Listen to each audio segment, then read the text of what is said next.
2026 সালে এসে পুরাতন নিয়মে ফেসবুক অ্যাকাউন্ট খুললে প্রফেশনাল ভাব আসে না। তাই আজকে দেখিয়ে দেব কিভাবে একটা প্রফেশনাল ফেসবুক আইডি খুলতে হয়। আসলাম আমাদের মেইন ফেসবুক অ্যাপের ভিতরে। এখানে আপনাদের যদি পুরনো কোনো অ্যাকাউন্ট থাকে সেগুলো শো করবে, এখান থেকে লগ ইন করতে পারবেন। আমরা যেহেতু নতুন অ্যাকাউন্ট ক্রিয়েট করব তাই ক্রিয়েট এ নিউ অ্যাকাউন্ট এখানে ক্লিক করে দেব। তারপর ক্রিয়েট এ নিউ অ্যাকাউন্ট, নিচে আছে ফাইন্ড মাই অ্যাকাউন্ট। এখান থেকে আপনার যদি কোনো অ্যাকাউন্টের নাম ভুলে যান সেখানে আপনার ফোন নাম্বার দিয়ে অ্যাকাউন্টটি খুঁজে বের করতে পারবেন। তো আমরা যেহেতু নতুন অ্যাকাউন্ট ক্রিয়েট করব তাই ক্রিয়েট নিউ অ্যাকাউন্টে ক্লিক করছি। তারপর এখানে আপনার ফার্স্ট নেম এবং লাস্ট নেম দিয়ে দিবেন। আমি একটি ফার্স্ট নেম এবং আরেকটি লাস্ট নেম দিয়ে দিচ্ছি।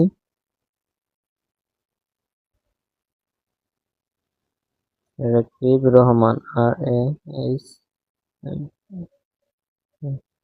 এখানে ফার্স্ট নেম এবং লাস্ট নেম দিয়ে দিলাম। তারপর নেক্সটে ক্লিক করব। তারপর এখান থেকে তোমাদের জন্মসালটা সিলেক্ট করে দেবে। অবশ্যই খেয়াল করবে যেন জন্মসালটা 18 বছরের উপরে হয়। আমি 2003 দিয়ে দিলাম। তারপর নেক্সটে ক্লিক করব। এবার এখানে ফিমেল, তুমি যদি মেয়ে হয়ে থাকো তাহলে ফিমেল ক্লিক করবে, আর যদি ছেলে হয়ে থাকো তাহলে মেল দিবে। আমি মেল দিচ্ছি। তারপর নেক্সটে ক্লিক করব। তারপর এখানে তোমার যে ফোন নাম্বার দিয়ে এই অ্যাকাউন্টটি খুলতে চাচ্ছ সেই ফোন নাম্বারটি শো করবো, অথবা যদি অন্য কোনো ফোন নাম্বার আসে তাহলে এখান থেকে কেটে আবার নতুন করে ফোন নাম্বার দিতে পারবে। আমি যেহেতু এই নাম্বার দিয়ে খুলবো তাই আমার এখান থেকে নেক্সট ক্লিক করে দিচ্ছি। তাছাড়া এখানে ইমেল দিয়েও খোলার সিস্টেম আছে, তুমি ইমেল দিয়েও ফেসবুক অ্যাকাউন্ট খুলতে পারবে। তারপর এখানে একটি পাসওয়ার্ড দিয়ে দিবে, একটি স্ট্রং পাসওয়ার্ড দেওয়ার চেষ্টা করবে, যেমন বড় হাতের, ছোট হাতের এবং @ তারপর দুটো সংখ্যা দিয়ে নেক্সটে ক্লিক করে দেবে। আমি আমার পাসওয়ার্ডটি দিয়ে দিলাম। তারপর এই এগ্রিতে ক্লিক করবে।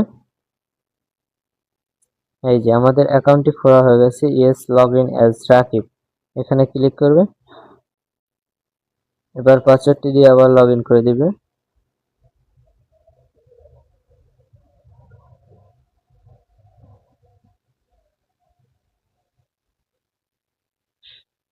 এই যে পাসওয়ার্ডটি দিয়ে লগ ইন করার পর এখানে তোমার প্রোফাইলটি দেখা যাচ্ছে, এখানে কন্টিনিউতে ক্লিক করবে।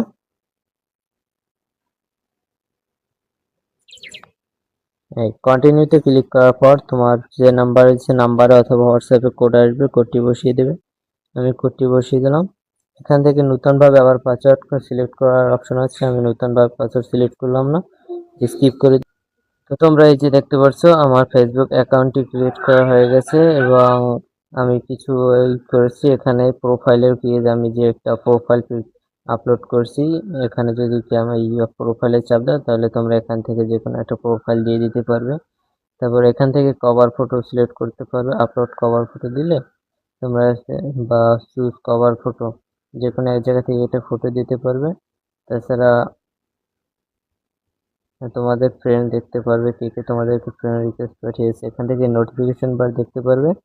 তো আজকের ভিডিওটা এই পর্যন্তই ছিল, যে কিভাবে একটা ফেসবুক অ্যাকাউন্ট ক্রিয়েট করতে হয়। নতুন হলে চ্যানেলটি অবশ্যই সাবস্ক্রাইব করে রাখবেন, যাতে করে নতুন আরো